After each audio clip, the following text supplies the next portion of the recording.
La toute première introduction, la toute première rencontre, première prophétie entre Akadosh Baruch Hu et Moshe Rabbeinu.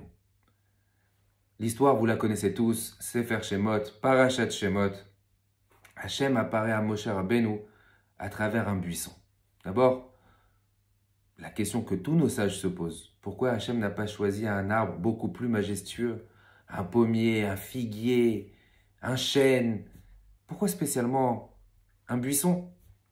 Et l'histoire, vous la connaissez. Moshe Rabbeinu remarque, Vina sene boer baesh va sene nenu ukal. Moshe Rabbeinu voit que le buisson est en feu, mais le buisson ne se consume pas. Et là, Moshe Rabbeinu se pose la question, comme la question que nous devons nous poser dans tout ce qui nous arrive. Dès qu'on voit une action, dès qu'on voit une situation, dès qu'on voit une histoire, dès qu'on voit quelque chose qui apparaît sous nos yeux, on doit impérativement se demander quel est le message divin. Qu'est-ce qu'Akadosh Baruch Hu il attend de moi? Qu'est-ce qu'Hachem, le fait qu'il me fasse montrer cette chose, quelle influence ça doit avoir sur moi pour que je puisse me corriger ou faire quelque chose? Et là, Moshe Rabbeinu se pose tout naturellement cette question. C'est quoi cette histoire? Pourquoi Akadosh Baruch Hu, il apparaît à travers un séné, à travers ce buisson, et que ce buisson ne se consume pas? Le Rabbi Misalonim, dans son Sefer Netivat Shalom, nous donne une idée extraordinaire, très très belle. Il nous dévoile que le buisson représente le peuple juif, représente Am Israël, représente la Neshama, et que le feu représente toute l'influence extérieure, toute la Toum'a. Que la Toum'a, elle essaye impérativement l'influence, la mode, le monde, le show, les couleurs, tout ce qu'on peut voir comme influence qui peuvent être néfastes pour nous. C'est cette Toum'a extérieure qui essaye de nous dévorer, mais qui n'arrivera jamais à nous atteindre. Pour la simple et bonne raison que intrinsèquement, notre Neshama restera tout le temps pur.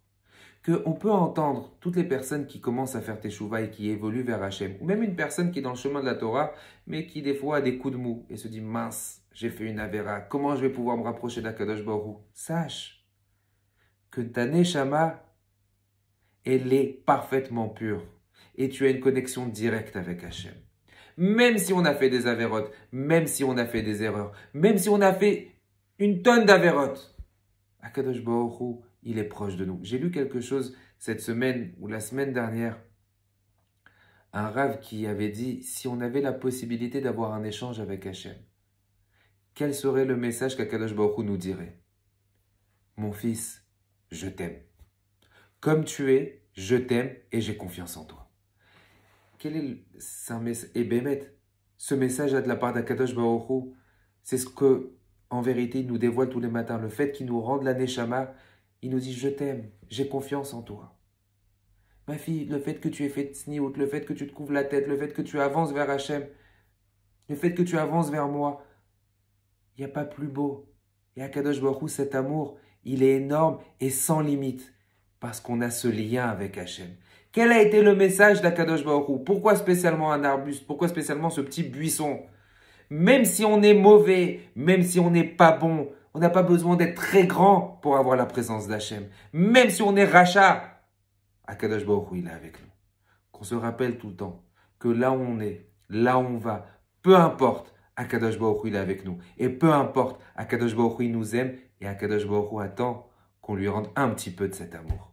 Shabbat Shalom Umvorach.